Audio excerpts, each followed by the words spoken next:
what you want, when you want it, where you want it. This is The Mesh.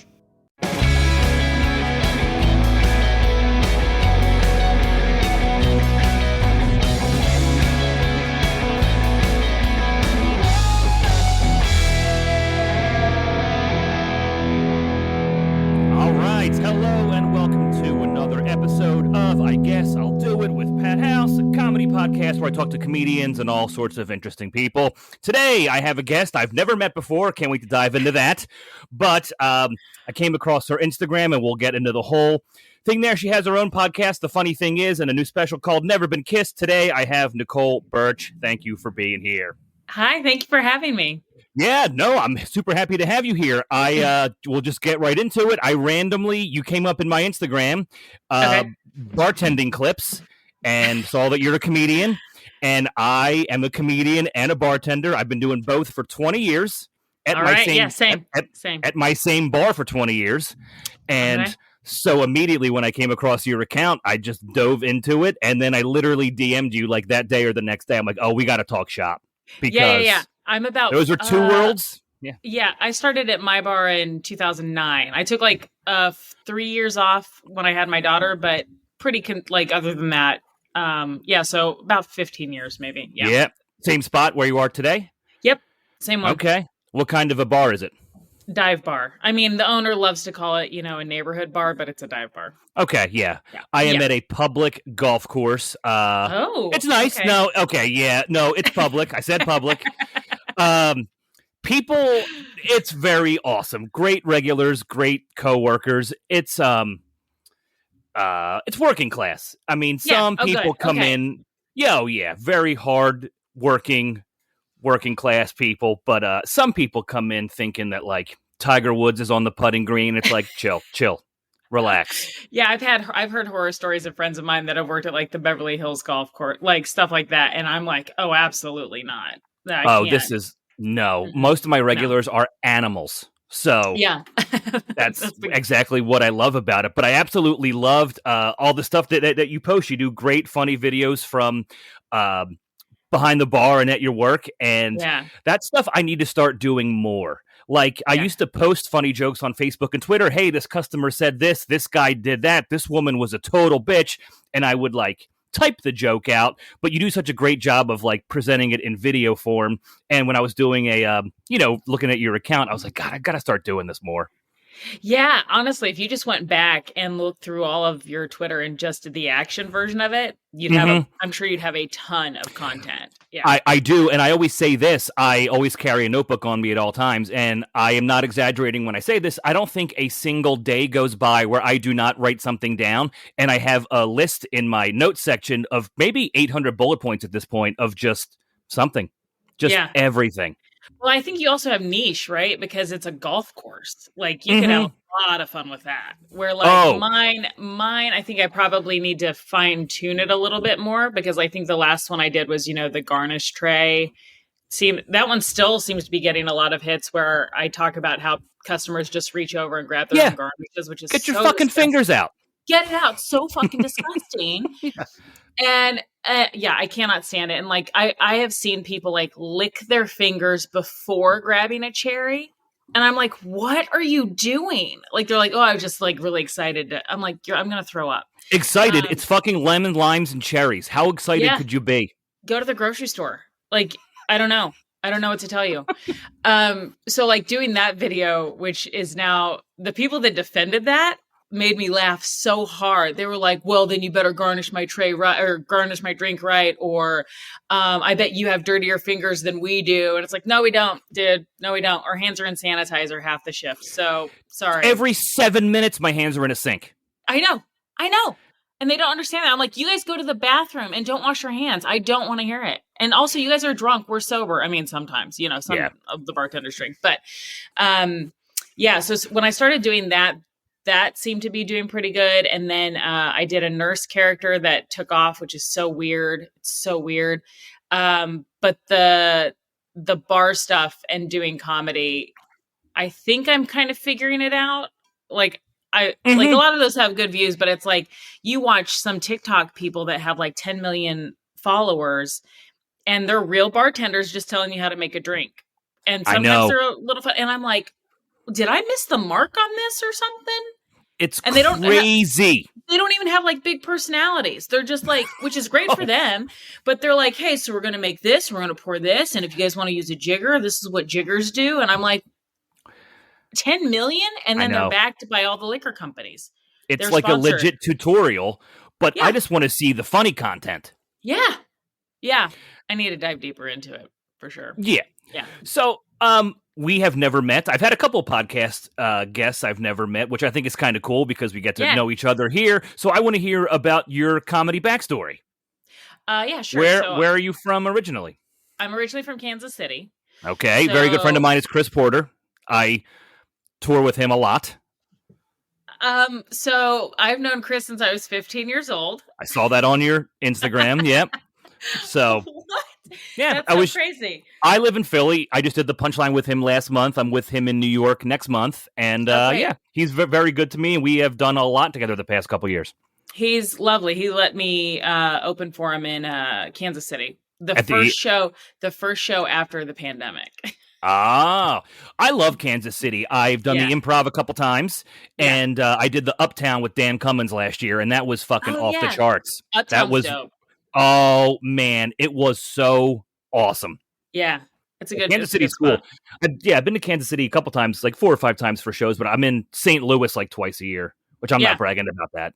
But I'm well versed in my Missouri annual gigs. Yeah. I don't mind St. Louis, but so I came out here. He'd already been out here for like I think 8 years before I came out here, because he's a few years older than me. But he actually did a small story. He did my graduation toast because my dad and his dad were best friends.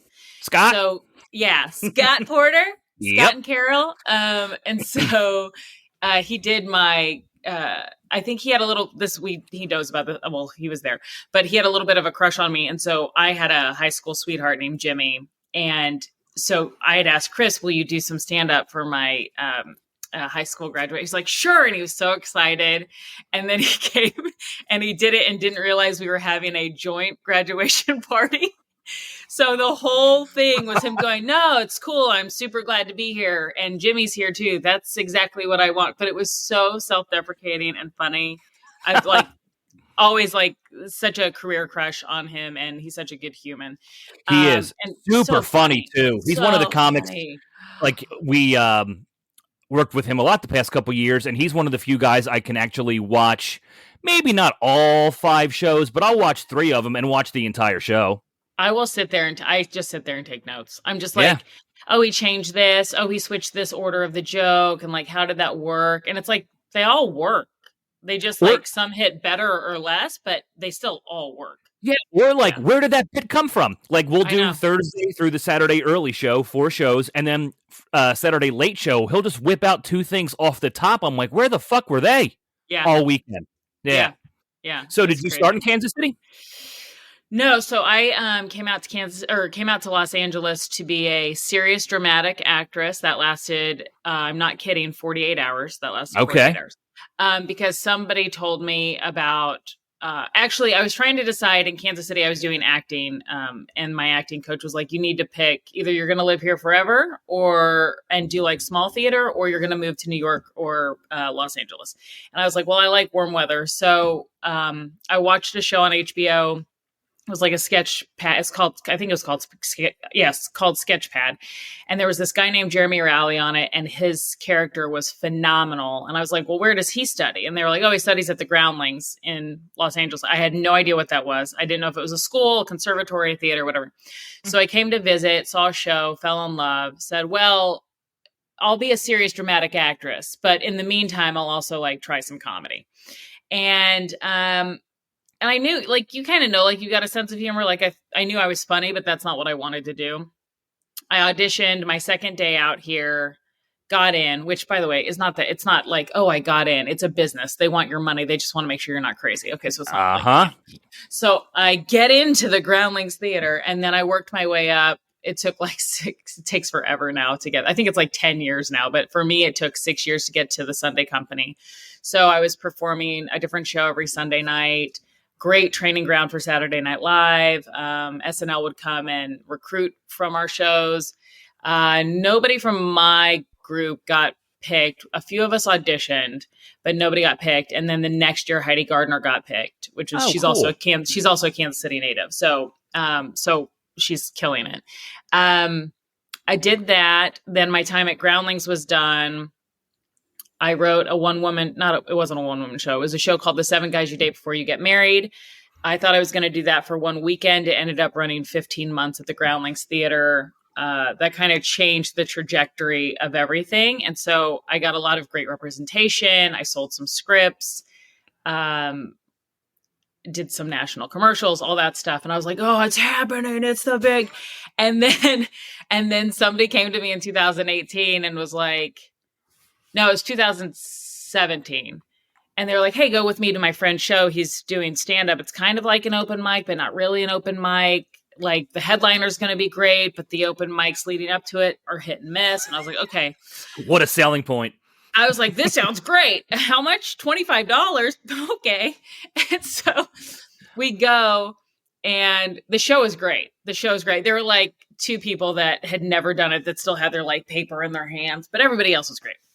Headliner was really funny. And I just went up to him afterwards because I was like, what am I going to do now that I'm not doing sketch and improv? And it's not like, I think at the time I was like early 30s, mid 30s.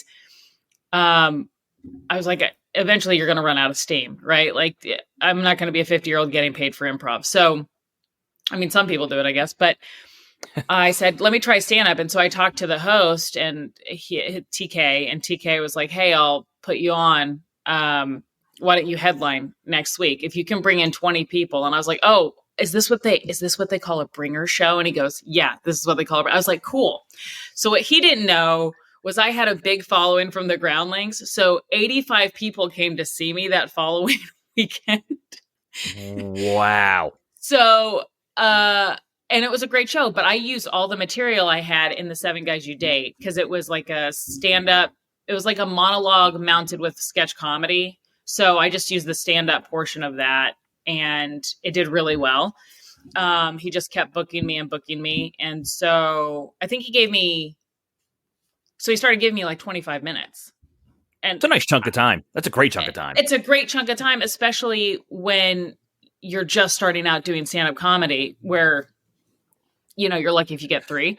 So... And if you're just starting out, 25 is also an eternity. Oh my God. Because I remember like my first hosting weekends at comedy clubs and doing like 10 to 12, but I only have 10 to 12. Yeah. So when the headliner was like, hey, do 5 in the middle, I'm like, fuck. Oh, you're like, what do I did it all. I've used everything. Hey, what are you drinking? What are you guys having over here? Anybody celebrating anything? Like in the fucking middle. That's exactly it. You're just doing filler. So I used all the 7 Guy stuff, but I think the amount of material, because it was a 45-minute show, like the play was a 45-minute play. And I think I was like, oh, only like 15 minutes of it is me doing stand-up. The rest is sketch.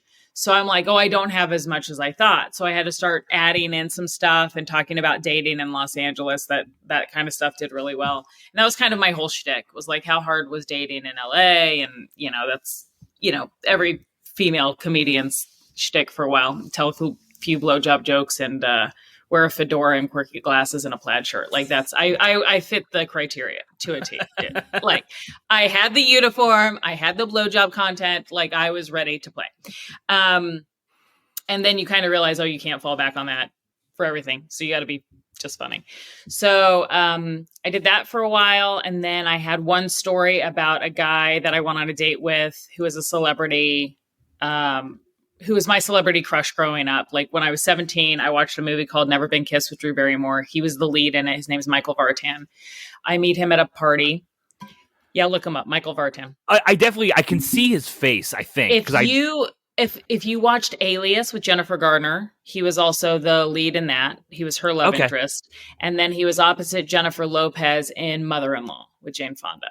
So he's always kind of the rom-com lead. And sounds I'm at a like party. it. Yep. Yeah. So I'm at a party like 20 years later, and he walks in, and I'm going through a terrible breakup, and I'm just sad, and I'm like got that skinny weight going on, which has worked for me. And then he walks in, and we go on a date the next day, and everything that could go wrong went wrong. Like, and all on my part, by the way. Had not, like, he was a total gentleman. He was everything you think about when you see rom-coms. Like, he was so sweet, so nice, so charismatic, so like humble, and like all the things.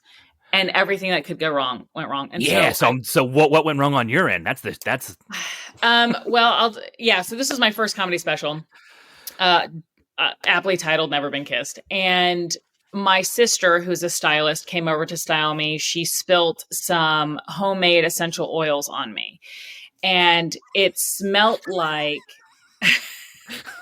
dirty diaper and a little vomit and like nursing home smells. Okay. And and when I say she spilt it on me, she meant to put a little, because she was shaking it in a mason jar. And then we were like singing Kumbaya, like, oh, I finally found my prince. Like, this is, I've manifested this. And then she went to open the lid, and the whole thing spilt down my chest. So like, and this is, by the way, he's parking when she's putting this on me. Like, he texts me, he's parking. And he's on time in LA, which never happens. And so we start scrubbing them tatas. And I go, I'm done. I'm screwed. He comes in, he's holding his nose. And I'm like, oh my God, could he smell it from the fucking hallway? And turns out he'd been traveling. And from all the flying and stuff, he'd been super congested. So he couldn't smell a thing. He could not smell a thing. And so my sister's like, I think you're fine. We go to a restaurant. It's clear I smelled it. We go to Boa in Beverly Hills. It is clear that I stink. The maitre d' can smell me. Everybody can smell me, but this guy who needs a Benadryl. Okay. We get back to his place. We have a glass of wine. I meet his dog. He's showing me around. Unbeknownst to me, he had taken an antihistamine in the bathroom. And so like an hour later, it's that time where he's so sweet. He's so romantic. The buildup is much better in the comedy special. And then he goes in to kiss me. And I'm like, oh my God, I'm about to get Never Been Kissed. This is how, I'm kissing the lips that have kissed Drew Barrymore and Jennifer Garner and he's like J-Lo. And I'm like, ah. And also he's like an amazing guy, more than that. But, and then he's like, what's that smell? And then it all spiraled from there. And I ran, and I'd had a lot to drink. And I ran out of his house and like grabbed my heels and was running barefoot to an Uber. And I never saw him again. And that was going to be my next question. Yes, never saw him again. We talked about it because I was performing this bit live, and he plays hockey, and there were a bunch of hockey guys in the it was at the store, and there were a bunch of hockey guys, and they were rowdy. And then I'm done with my set and I leave, and two of them come up. They're like, oh yeah, we're buddies with Michael. Like, we play hockey with him all the time every Sunday. And they're like, we're going to tell him that you're talking trash about him. I was like, I didn't talk trash. I talked trash about me. Like, I said he's a Prince Charming. And so I texted him and I was like, hey, so I want you to know I'm doing this bit. I hope you don't mind. And he goes, well, why don't you make it a Netflix special and make us both some money? LOL. He goes, nothing but love. You can say whatever you want to say. I don't care. Like, nothing but love and light. And I was like, great. So then I recorded a version because he said he wanted to see it, and I sent it to him, and he goes, this is hilarious. And I had no idea that that's how the night went down. I really thought you shit yourself. That may have smelled better. And I was like, that would have been, if I would have shit myself, that would have been graceful compared to what actually, like, it was just. And then by the time I ran to the Uber made me like ride with my head out the window like a wet dog. Like, it was awful. So someone saw it from Warner Brothers and said, I'm actually trying to get into the business of making stand-up comedy specials. I've made a couple. One was like with Sam Comro, and another one was with Delaney. What's her last name? Oh my God, why am I freezing? Now I can't remember.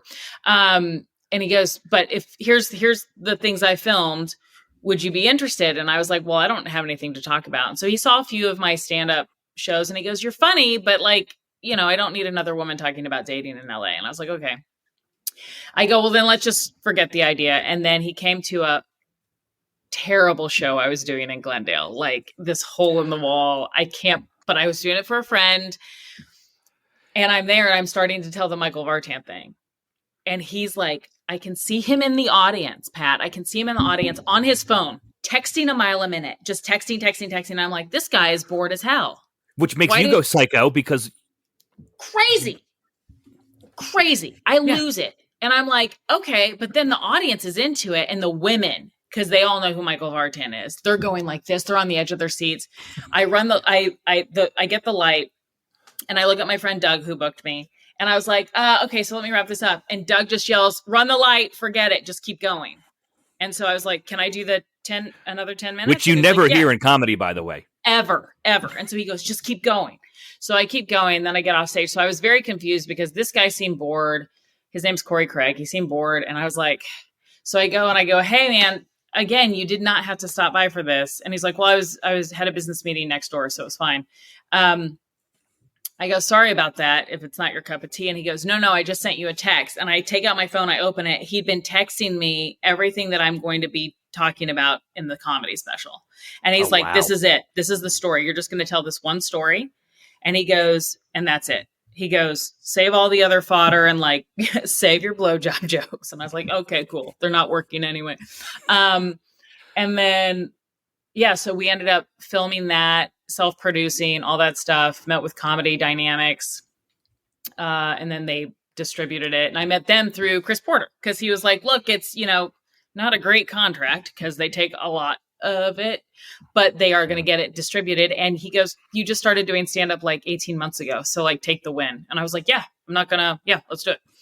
So I filmed that end of 2018, didn't come out until end of 2020 because of the pandemic. So much shit got put on hold. I had friends with Dry Bar specials that came out like 3 years after they were filmed. Awful. Yep. Awful. Stuff with Comedy Dynamics and Dry Bar and even like some regular albums were totally shelved for 2 or 3 years when people weren't even doing that act anymore.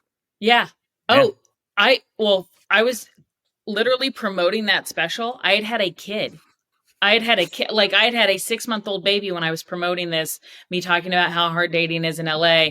And then so everybody was interviewing me going, so what are the chances of you and Michael getting together? Or, hey, we looked on your Instagram and saw that you had a baby. Is it Michael's? And I'm like, no, it's not.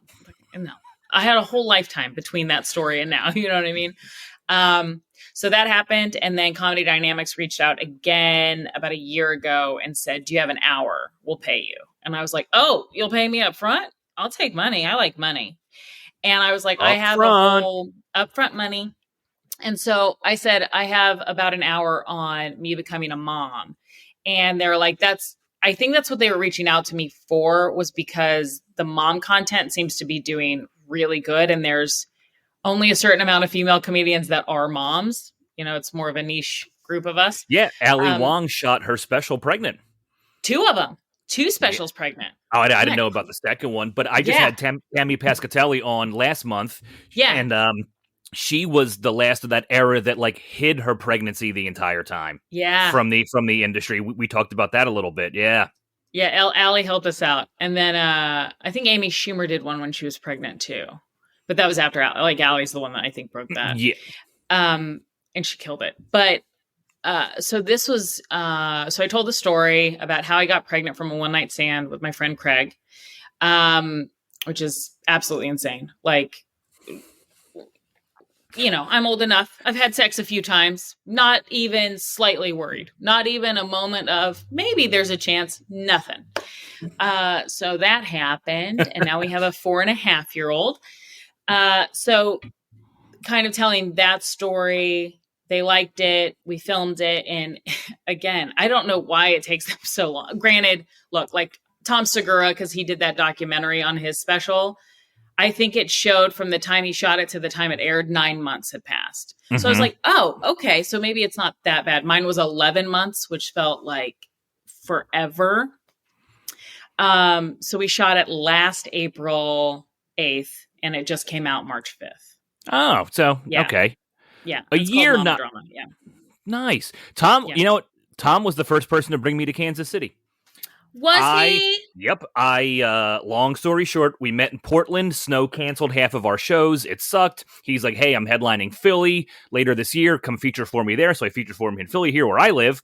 And then we hit it off, and he's looking at his phone in the green room, and he goes, how about Kansas City and Phoenix? And then, yeah.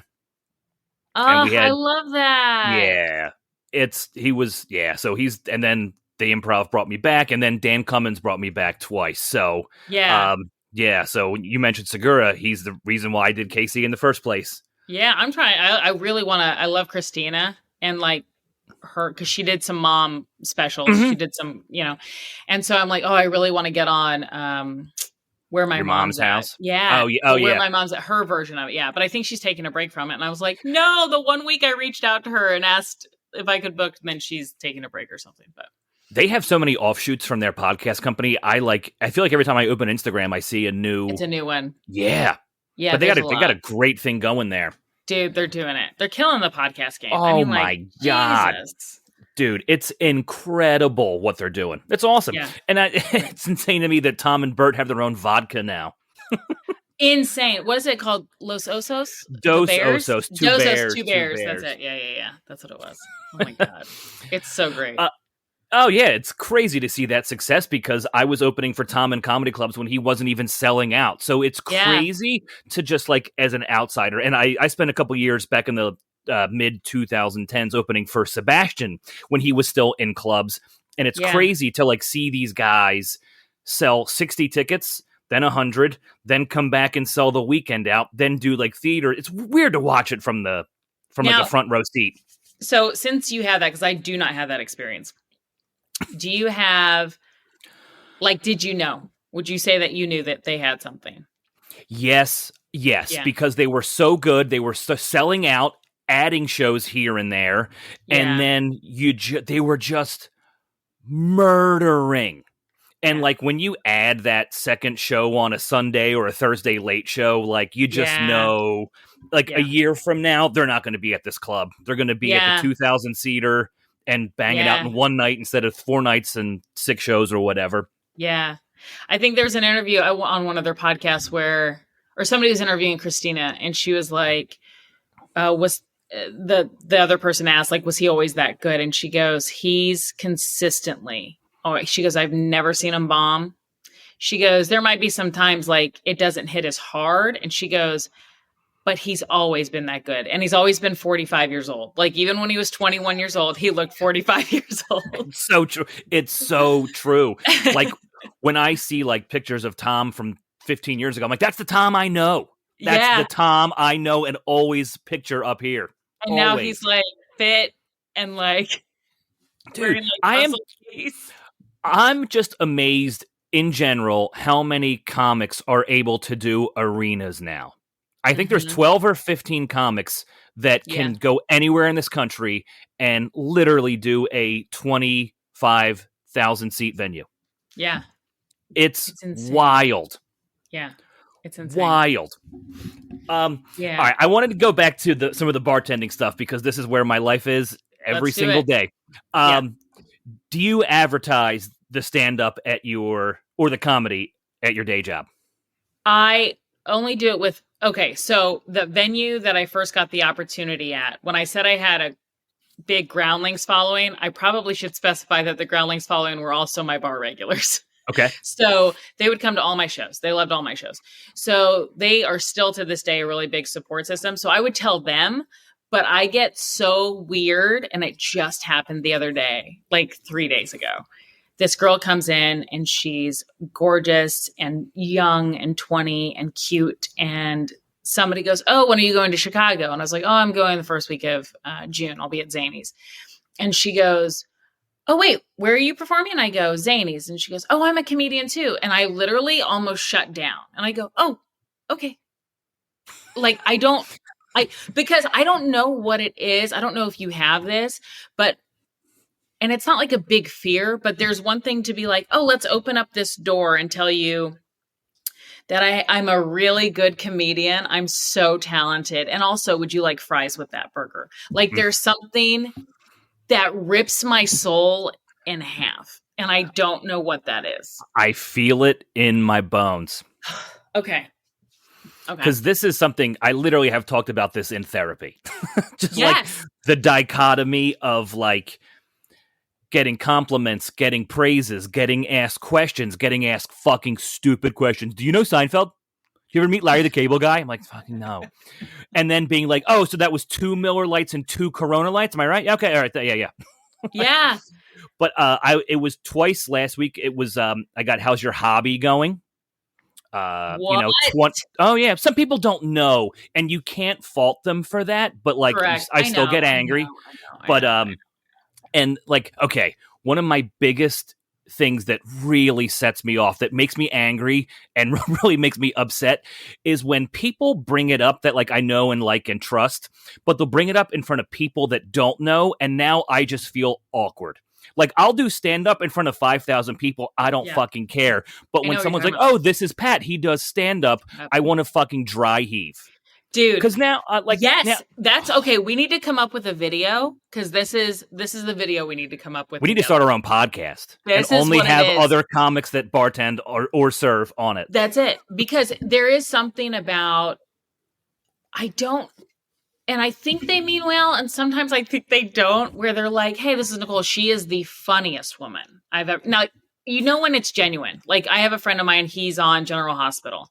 And when he says it, there is something genuine about it. And he's like, she's the funniest woman I know. And like, even as I'm slinging drinks, and I don't mind it.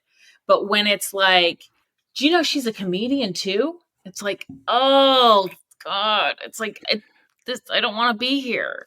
I know you're making it personal. And also, like, we have shit on social media. I have a 1-hour special also. Like, my career is publicly out there. But then I'm also like, why are you telling people about what I do in my private life? I know. What I do outside of here. Yeah, I know I'm a stand-up. I feel like such an asshole. So, like, okay, I told you that happened with that girl 3 days ago.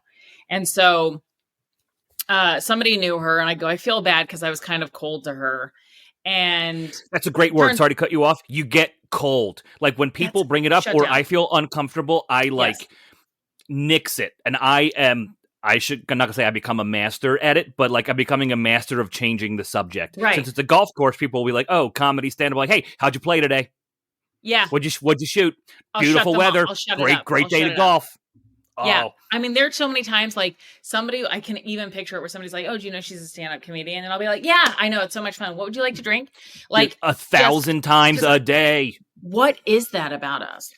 I don't know. I feel like other people are going to think we're assholes. Because it's like, well, why wouldn't you want to talk about it? I'm like, because you're talking about the thing I love doing the most while I'm doing the thing I don't like doing the most. Mm-hmm. I've had it flipped before. Where people will bring up stand-up and I get angry or I just get irritated, and then their person is either a huge stand-up fan and knows their shit, and I'm like, okay, this is cool, I can talk to you now. And then one time I got dimed out, and the guy's like, oh, my cousin does stand-up, and he was on Leno and stuff. I'm like, oh, this is cool, I can have a real conversation with you then, as opposed to just like getting dimed out and people ask you 74 stupid questions. The tell me a joke. I'm like, somebody told me that yesterday. I got that yesterday. You don't look funny, say something funny. And look, I have a very different personality behind the bar. I'm kind of, first of all, I work at a dive bar, so I have to kind of be a bitch a little bit. And by the way, middle-aged men love it. Like, they are my bread and butter. They love when I'm sassy and I talk back and I'm a little snappy, or I'm like, oh, Barbara let you out of the house today. What are you having? Like, I'm a little snarky. Love it. Most of my regulars are middle-aged men as well. And like, I get offered Viagra. I'm like, nope, it still works. We're fine. We're fine. Like, old men love to talk about their dicks at the bar. And like, I get it. And I can't even get mad. I'm like, no, that's me in 20 years. Like, I can't even be mad. I can't even be mad because I know it's my future. It's just this fine line you and I walk every day between a lot of people know, a lot of people don't know. I hide it, and then people find out. It's just this constant thin line we are that we're threading. walking. We're threading this thin needle. Yeah. So that girl that I thought I was cool to, she actually came. So that was Monday that happened. So then she came in yesterday, and I saw her and I was like, hey, and I was like really nice to her. And, because I was like, oh, you could play a younger me in any of my sketches. Like, what am I doing? You're blonde hair, blue eyed, blah, blah, all that stuff. And so we start talking, and she goes, she got a little cocky, which was interesting. And I was like, oh, okay. And then she goes, well, what's your name? So I gave her my thing. She looks me up on Instagram, and she goes, I have a few followers. And I was like, oh, that means you have a lot of followers when they say that. And so she has about like 30,000 or something, and I have like 90. And so the look on her face when she saw that I had 90, she was so confused. And then like she looked at the bar, and I was like, no, don't look at the bar and be confused. I was like so mad at that. And then she got humbled, and she's like, yeah, we should really work together. And I was like, okay, now I'm trying to make amends for what I did Monday, and now it's backfiring because it like, do you know what I mean? It was just such a shit show that I was like, I'll just cast you in something so I can like get out of this weird, I'm your bartender now. It's just so weird. So weird. How much material do you get from work? Like, do you bring a lot of that to the stage? Because I filmed my special at my day job, and I put a lot of bartending material in it, but I, just personally, I love to do bartending stuff every single show because it's relatable to men and women of all ages. And it's my favorite chunk to do every night. But pretty much every single show, I make sure I at least do like 5 minutes of service industry related stuff. Yeah, the stuff that works really, I mean, it's kind of like time and place. I do have a strong like 3 minutes on our bar regulars. Like I call it, there's one where I talk about the 180 bar regular who comes in totally normal, but after a certain amount of drinks, they flip a 180. And so we have this guy, his name's Old Man Jimmy. He's in some of my older videos. I think next week he turns 84, and he's a degenerate. The man was doing cocaine well into his 70s. I mean, we would kick him out. He would bring in the little bottles and like in the trash can in the men's room, like, you know what I mean? Like just the degenerate. I know, but like, I fucking love that kind of shit. He's amazing. Like, it's not for me, but it's the character. It's the personality. It's just, hey, it's Jimmy. This is what he does. He does coke in the bathroom. Every time he is in a show, I'm like, Jimmy, stand up. I'm like, he gets an applause. He becomes part of my show. He becomes part of the act. Sometimes he's too drunk to stand to get the applause. So like so we had an engagement party that my boss threw me at the dive bar just to get all the bar regulars together. And we made it a stand-up show, and Jimmy was there. And at one point he was like, I was like, hey Jimmy, you've had a lot to drink. Maybe you should go home. And he was like, ah, shut up, you whore. And I was like, okay, well, there's always a Jimmy. You know what I mean? Great guy. But there was one time, and this one does really well. I said, you know, Jimmy always flips a 180 after 3 vodkas on the rocks. So I'm wearing a Kettle One t-shirt, and this is 40 pounds ago before a baby, and I have big boobs. And so they made us wear these low cut tank tops that say Kettle One across the boobs. And he'd had his 3 vodkas, and he starts slurring, and I go, Jimmy, what's up? And he's drooling, and he was like, Nicole, I got to be honest. If those things don't have vodka in them, that's false advertisement. And I was like, dude, like clutch. You're clutch. Like Dude, you can't even be mad at that. I can't. It's so funny that I'm like, so you say you have a notebook. I have a piece of paper. I have computer paper in the back that I always write shit down. Cause I'm like, but I don't do a lot of, like talking about specific regulars very often. It's just not I think I like to keep a little bit of separate. There's church and state a little bit. But there needs to be a separation. Even when I talk about people, I just say this guy or this woman. That way you can never pin it on somebody. Oh, yeah. But even some of the my old regulars that I do have jokes about, they don't have Instagram. They're never going to fucking hear about it. They're going to see it. Yeah. Yeah. I mean, there's this one. My shows are past their bedtime anyways. So even if they were to come see me live, it's too late. I can't be up at 8:00. Oh, yeah. There's...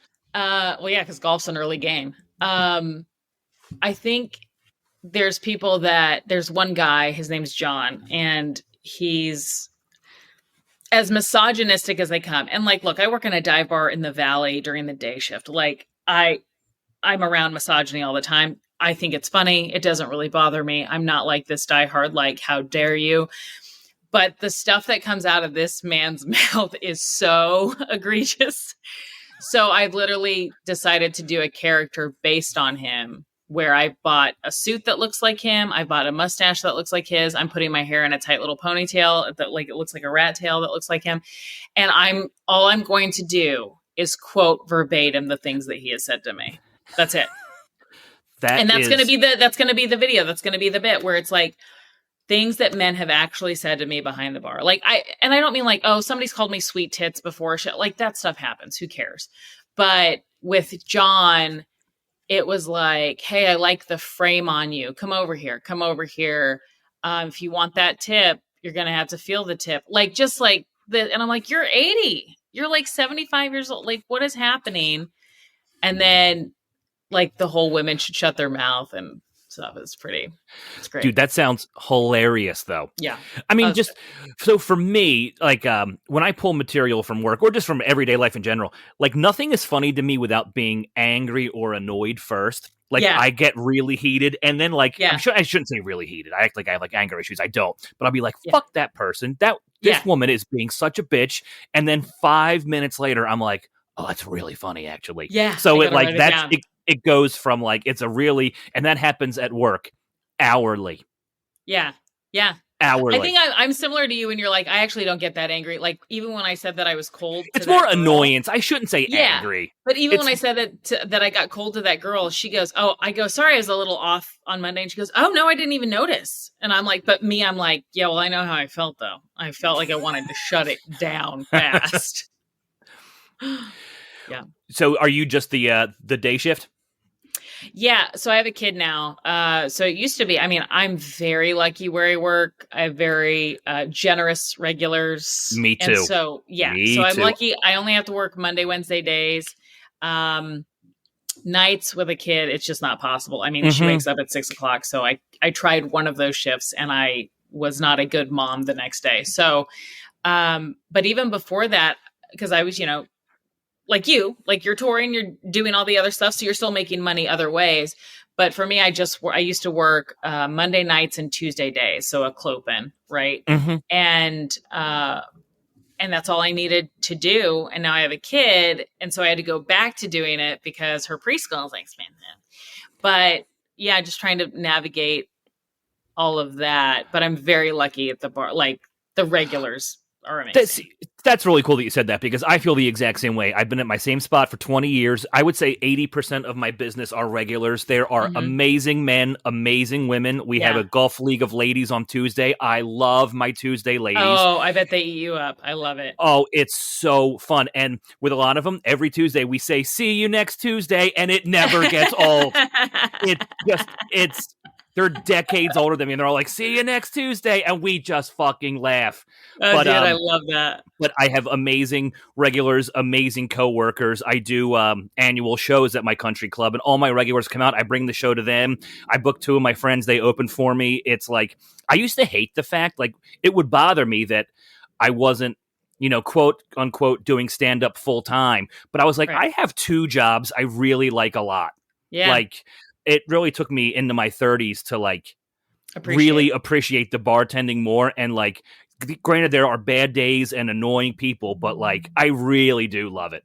Yeah. I think I bartended until I was like 9 months pregnant. And then when I left, I thought I was never going to come back because I had a big European tour set for 2020. Hilarious. Where there'd be no traveling. So everybody had the biggest plans for 2020. Dude, 2020 was like everybody's calendar was packed. Everybody had shit to do and shit to film. It was, and a lot of people in LA, a lot of other comedians, we did one show where everybody got to tell where their career was at before the pandemic and after. Pat, it was so brutal because there were people that were like 3 days before we shut down, I was in a tuxedo on my way to a premiere of a movie that I was in, or an animated cartoon that I was voiceover in, like a big one, like a Disney Pixar. He goes, 18 days later, I'm an Uber driver, and you're going, that's how, like, when I told everybody I wasn't coming back to the bar after bartending till I was 9 months pregnant allowed me to stay home with her for 6 months. And then I was supposed to start a European tour in May of 2020 where she would be with me, where I would have full child care. I mean, these people in Europe were going to it was going to be amazing. And then that fell through. And I find myself in Kansas City writing out this 2-week pandemic that turned into, years. And I was like, how am I going to provide for this kid now? Because I had everything set up. Like I did the work. I set everything up for our future, and now it's just gone. And now I'm back to bartending. I will say, me going back, I came from a place of much more gratitude than I was when I left. I mean, I was still grateful when I left. I didn't burn the place down and screw you guys. But this time I was like, I enjoy my shifts now. It's easy. I go in, I do it. I know the people. You can kind of click off your brain. It's not like you're doing stand up. It's not a corporate job where you're bringing shit home with you, looking at charts and graphs on a work tablet and 2 computer screens. Yeah. No, a shorter hour. I don't know what your hours are, but I think my hours are 6-hour shifts, maybe 7 on a long day. I do doubles Tuesday and Wednesday, so it's in the 12 to 14 range, but it's only 2 days a week. Oh, yeah. That's great.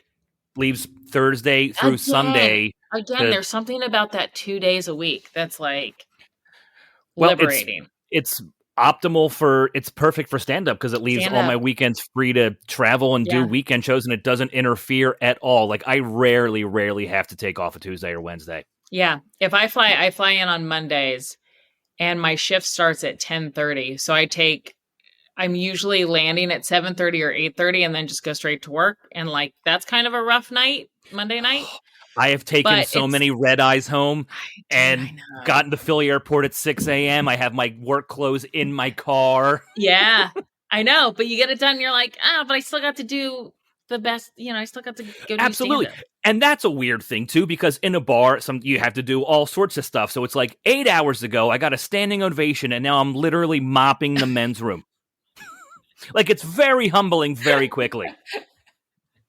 There's absolutely something to be said about that. Yeah. Because if how Instagram's a lie, when people say that, I'm like, if you had any idea that I'm doing this video and I'm like, hey, I'm on a plane, I'm leaving Tucson, I'm going to, and then you're cut to the middle part that I left out, which is me cleaning up somebody's puke on the bar stool. You know what I mean? That's. It's part of the game. It's part of it. All right, one last thing before I let you go. Again, thank you for being here. This was a great chat. I loved talking comedy and the food service side of it. Yes, I love a horror story. So before you go, give me either a horrible show story or just a horrible day from bartending story. Oh, well, the worst show I ever did was when I opened for Chris Porter. I tell the story all the time, and he's like, "Stop telling that story. You weren't that bad." It was the first show we all did. You weren't that bad. Isn't a great sentence either. It's not a great sentence, but I was also you could tell after the third show, I was in my head, and he was trying to help me, and then him helping me made it worse because, well, now I know why, because the advice he gave me was counterintuitive to where I was at. So. Again, I'm doing all old material about dating, but I had had a baby. I was very sick. I was chronically sick, which is I'm not now, but I almost died on the table giving birth. And so it took him a couple of shows watching me because I was like, will you watch this one and just see why it's not hitting? Because I'm using my best of and it's getting crickets. And he goes, Nicole, this is everybody's first time back in a show. There's plexiglass around everybody. Nobody's going to have a great show. And I'm like, you just killed it 3 times. I'm not saying I'm Chris Porter good, but I'm saying something's wrong. And even his opener, great show would miss. Great show would miss. So it's not like we were all, Yeah, it was weird coming back. It was definitely straight. People didn't know how to conduct themselves in public again. Right. And so on the third show, Chris goes, you know what it is you're still telling material that does not relate to you at all anymore. And he goes, talk about what's really going on. And so I tried to talk about what was really going on without workshopping anything as an opener, which was stupid. So then that show tanked. And then the next show, my entire family came. And this is the first time my entire family has come to see me. And like cousins and aunts and uncles that had never seen my live stand up. And it was about 20 people. And then like 15 people from my high school that had heard through the grapevine that I was in town, they came. They were so drunk, thought I was hilarious. So they thought I put on a great show. You know what? That's a small win. I hate when friends and family members get bombed at shows, but when they say you crushed it and they don't even remember, it's a W. It's a W. I'm taking it. But this one was, and my mom's very supportive. But when I got done, I went back to my old material. I didn't, and I was like, I'm just going to try to pretend I'm in that mind frame still, that I'm still dating in LA. And like, even some of the jokes, I was like, when you're like skinny and you're just like that. And I'm like, you're not skinny anymore. You're like 200. Like, what are we doing? You can't tell certain jokes. It was just off. And, when I got done, my mom came up to me and everybody was hugging me. They're like, hey. And nobody said good job. Like nobody was like, hey. And I was like, and then my mom goes, what the fuck was that? And I was like, Mom. And she was like, that was rough, sissy. That was really rough. And I was like, I know. I've been telling you it's been rough. So that is my horror story. I will say. Oh, I would think about that hourly. If and I still had 2 more shows to do. Like, shoot me. Oh. And then my last show actually did okay. Wasn't bad. But you mentioned a good point there. The not saying good show or some sort of compliment is such a weird thing. Like, hey, I saw your show. And then they let it hang there. Nothing. And then nothing. And you're like, so it was absolutely the biggest bomb I've ever had. And I haven't even come close to that. I mean, there's some shows where it's like, oh, that one hit, that one didn't. But I've been doing comedy so long and in front of especially with the Groundlings, you do it in front of very different audiences. One day your audience is all from Omaha. The next day they're from New York. The next day they're from LA. Like you have to pivot. And so this was really, really hard. And then I took 3 weeks to like lick my wounds. And then I went back out and rewrote a lot of mom material and then started doing great again. But that was brutal. You need those weekends though, because you do rebound after a weekend like that. Yeah, absolutely. Put it down for a minute, think about what got fucked up here, and then come back. Yeah, exactly.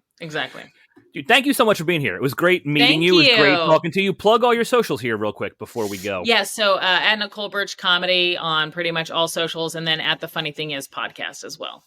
Perfect. It was great meeting you, and I hope we cross paths soon.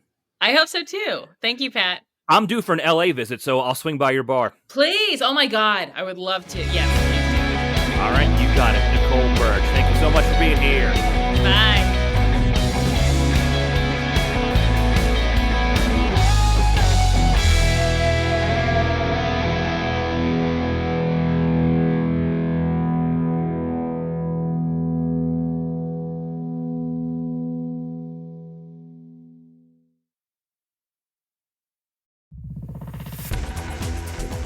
You've been listening to The Mesh, an online media network of shows and programs ranging from business to arts, sports to entertainment, music to community. All programs are available on the website as well as through iTunes and YouTube. Check us out online at themesh.tv. Discover other network shows and give us feedback on what you just heard.